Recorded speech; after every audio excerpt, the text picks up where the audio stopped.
Hello everybody, I am Fitz Collard on the forums and Fitz Calliston on Facebook. I am the Russelor Solis of Crate Clan in Utah, and this footage here is something we shot a couple of years ago in response to a request from our regional Russelor, asking for some tutorials and whatnot for our region on making backplates. So got ahead and edited that down as much as I can, so hopefully everybody can learn something, and we have a good time doing it.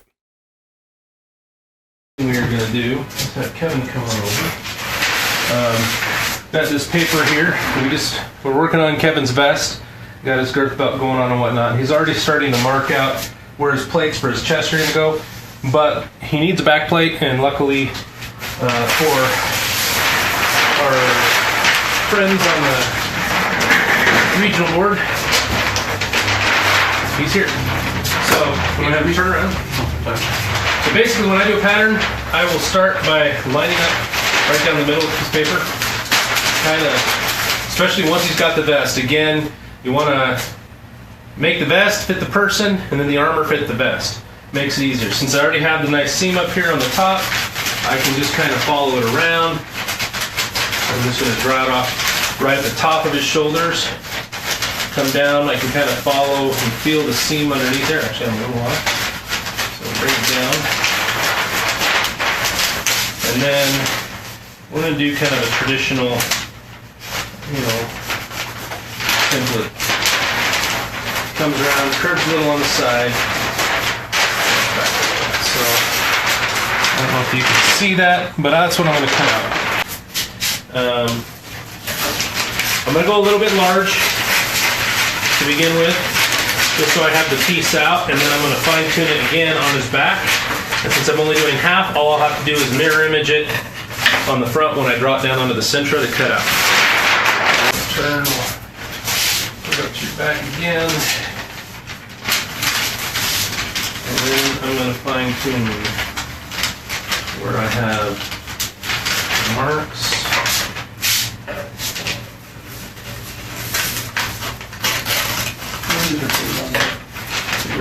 Where I have all my other posted video tutorials. One of these days I'm going to upload all that stuff to my website. I haven't really touched my website in like 5 years, but with Photo Bucket dropping and whatnot. Okay. So now you can do a lot of different designs with your back plates. This is more of a traditional. This is what one of the guys were asking about on our regional list. I don't know if you pronounce it Roo or Ro, R-O-O. I was just asking about this for one of his recruits for his clan.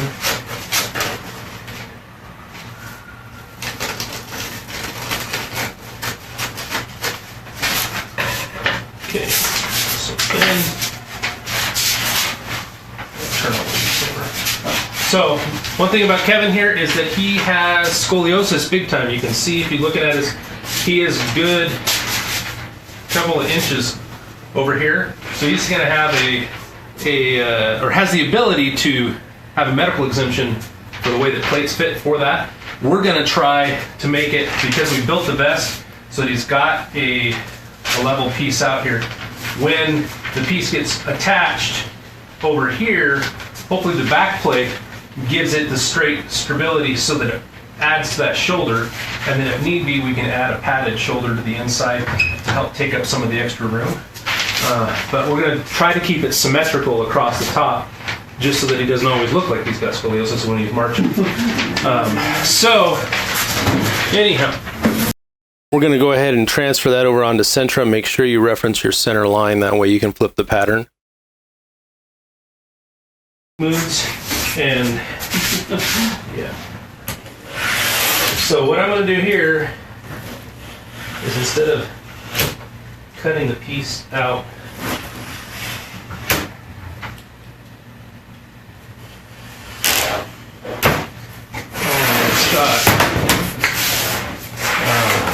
we're going to do it fast using the bandsaw.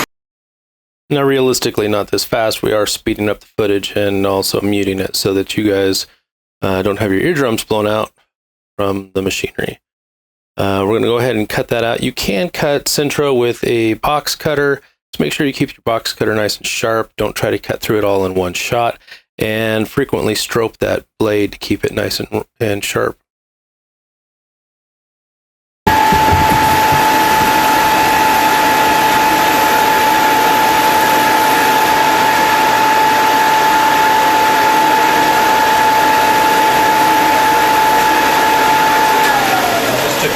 When I cut in here, had to do a couple of relief cuts. There's a little bit of jaggedness on the edge. From here, normally, well, you can do anything from just straight out sanding this, put it on a big belt sander like that to sand different bevels and whatnot. We've a few years ago figured out a really quick and easier way, but one of the manual ways, get a edge beveler tool, leather edge beveler tool from like Tandy Leather or whatnot. This is, I think, a number 2. And when you're coming at it at an angle, you can come down and take that nice sharp corner off if you want a really squarish looking edge, but with not a sharp edge. That's one way to do it. Again, hit it with the belt sander at the other.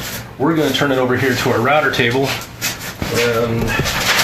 Yep, I got it. So with the router table, I've just got, let me see if I've got a bigger bit than that example of, I've got a different bit like this. But it's basically like just a 45-degree wedge built in here, and then it's got the little bearing on the top to keep your product from flying all the way into it. So we're just going to go all the way around the corners, flip it over and do it all over again, and put a nice even bevel all the way around it. It is important that if you're going to use this type of thing to make sure your edges are nice and smooth, because anytime you have like a little bump like I have right there, which I'll go sand off real quick, that'll actually transfer because of the bearing into your product, and then you end up having to sand that. These days I actually only router the outside edge of a plate and then use the leather beveling tool on the inside edge just to take that sharp corner off for comfort. That keeps the plate from preemptively floating away from your vest and having to shape it again. And that just puts a nice even bevel all the way around. Looks like I need to hit it a little bit better on that edge. But I go back through and check and see if there's any corners that I got loose, like these corners start popping off, so I'll hit that real quick. And then after it's bent and whatnot, you can come back in and sand those areas really nice and smooth so that they'll take paint. So I have my heat gun here. Have a metal plate. If you're going to be using a heat gun onto a plate, I like metal. Use if you're smaller plates and whatnot, use a cookie sheet or something like that. You don't want to damage your household countertops or whatnot. I got this big sheet metal piece. I have no idea where it even came from. It's been so long. But I'll heat on that. That way, as I'm heating, the heat will radiate into the metal and actually bounce into the Sintra as well. So I put on my nice thermal gloves. And the first thing, the trick to doing this part, to shaping, is to do it in sections. I used to have a big PVC oven. We'd stick the whole thing in there, come out, and we'd have like 5 people on there, and we're trying to get it situated. And that was really great because you get some really compound curves. But for a nice, even, more traditional plate, it's better to work in sections. And being that, again, Kevin's got his scoliosis going on with his shoulders kicking him, we want to try to keep this as even as possible. So I'm not actually going to use his shoulders other than just a quick reference to get the curvature. First part I'm going to do is, can they see this where it's sitting? Focus on that. Yeah, I got it. Okay, so we're going to focus on like the top 5 or 6 inches right around the neck hole first, and that's going to help us make sure it's high, get where it needs to be. I have these insulated gloves that are really hot, but less so than hot Sintra burning the skin.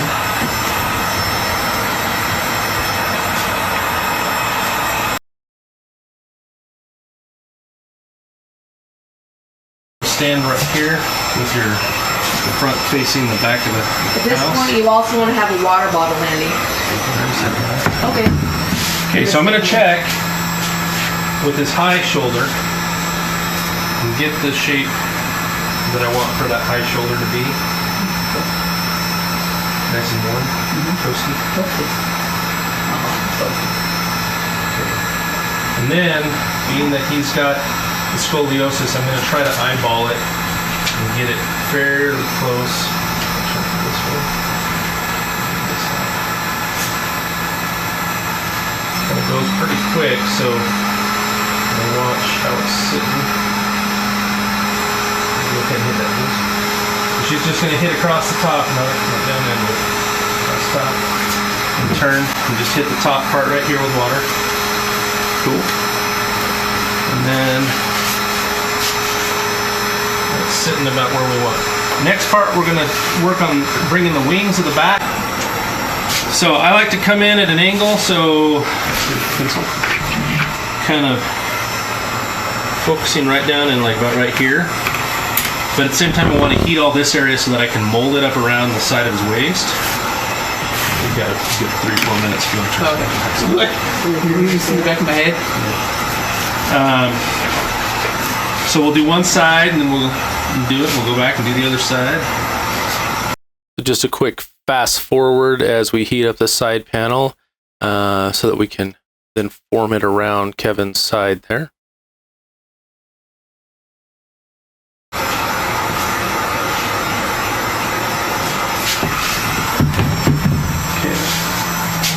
Set this here. Brad's filled the comments for you. Okay, cool. Thanks, Brad. So hit that right there. Inside.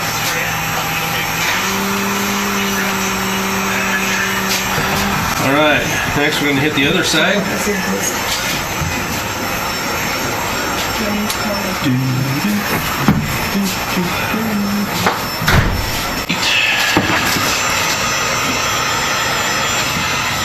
Somebody needs to name their Mandalorian character Sintra. Her first name. Gotta be somebody that has done it. I need to figure out. I need to figure out a name for me. Hey, Sintra. Hey. All right, come back over here, Kenny. Quick. Okay, so set that there. This down. Try a little bit more so you can see. It looks pretty good. Go ahead and hit that first.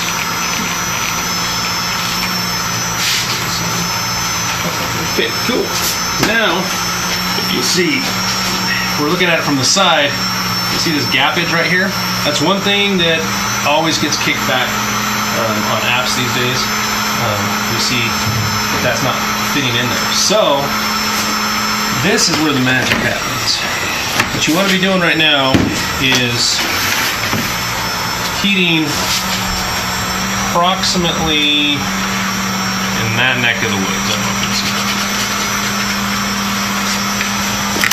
On both sides. So I'm going to come around.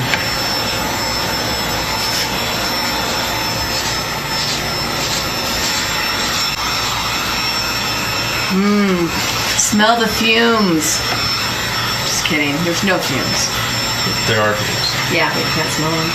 You can smell it. That's what matters. Well, yeah. Don't go sniffing Sintra that's burning. It's quite toxic.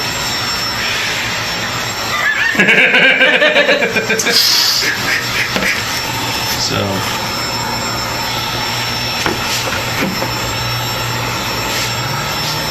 Heating on both sides again.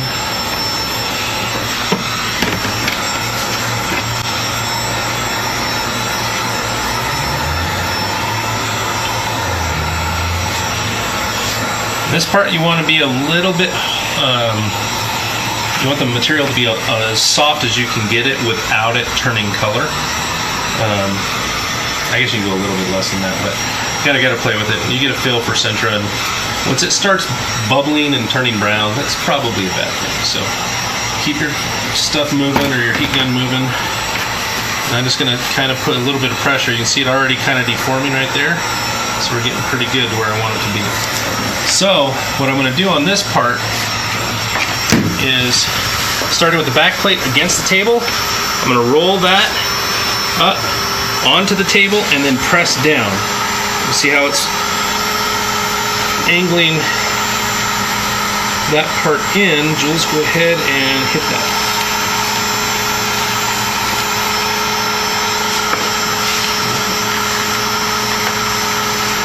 You can see we've got that nice curve as opposed to an open edge. So I'm going to do the same thing to the other part, and then we'll come back and we'll fine tune the whole base of the chest, or base of the back plate. I can see that there's a little bit of a lip right here. I was probably pressing down a little bit harder on that time. Trying to talk and think while I'm actually just doing it. Just trying to impress everybody with your strength. My manly muscles. Definitely give yourself a little bit more seam allowance, even up to an inch on that shoulder seam or shoulder roll. If you're going to be doing this, then your overall plate won't come in quite as close as this one did. All right, so this one's about ready to go. So again, I'm going to press up on the bottom, pull it down, get it situated, and go, Jules. We're having 3 hands, or let's just sit close. Other side. Now we bring Kevin back over. Now I've noticed that if you see the top, since these bulled out here, I kind of dig that. If you want to look in the mirror, so we're going to heat this top part up and bend it back out flat, just this upper edge to start with. But that gives you a pretty much idea of what we're doing. Now, as I mentioned, we're going to reheat these shoulder flaps, and then pressing down against the table helps me to kind of uniformly square them back out so that they will sit flat against the top of his shoulders. And remind you, one side of his shoulder isn't actually there, it's much lower. So this plate is going to actually be holding up and helping the collar plate in front maintain its position. I'm going to press those out. Spread them out a little bit, and we'll get them to roll back to be even. Sometimes with these smaller pieces, just your finger while it's hot, you can depress it and make it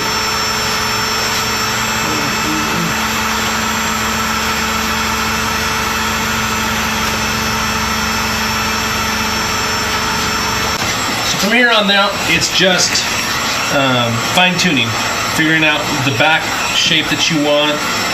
Make sure everything else lines up correctly.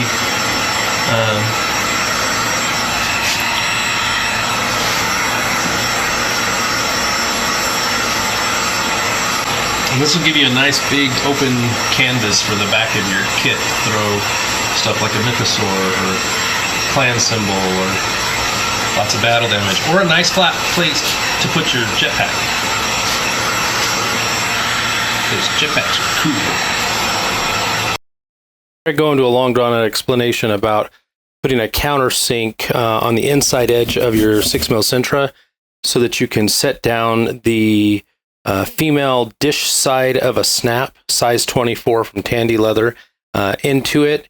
You want to drill down about halfway through the thickness of it using a 3/4 inch round router bit head in your drill press. You don't want to use a drill bit because it will actually pick the whole stuff up and just drill a hole right through it.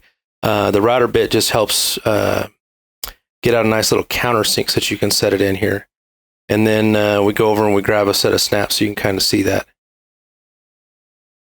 Now you can use 2-part epoxies. There's multiple different brands and types. Get some that are good for both metal and plastic. You're going to mix that epoxy up really good until it's a consistent color, the 2 parts. Put it in there. Don't put a lot into the countersink. You want it just enough that it's going to coat the entire inside and be able to grab onto the snap. You don't want it coming up the center hole of the snap and into it, because there's a little brass ring that's what is actually the locking mechanism for snaps. And if you get the epoxy up inside that, it's not going to be able to grab on. You won't be able to push your other side of the snap into it. What the reason we do that this way is then that snap is nice and flush with the inside edge of your Sintra, and then when you put the opposite male end into the vest and go to mount it, it's going to mount nice and flush. The other trick that we do, and we might have a tutorial here too at some point, is to put a little ring of toothpaste around the ring when you go to set those snaps or set the plates into position on your vest. That way you've got a nice indication of where that hole for the other side of the snap needs to line up. This has been making a Mandalorian backplate tutorial that's quite a few years old, but we had fun doing it back then, and it's good to revisit it now. Happy MercsCon, guys.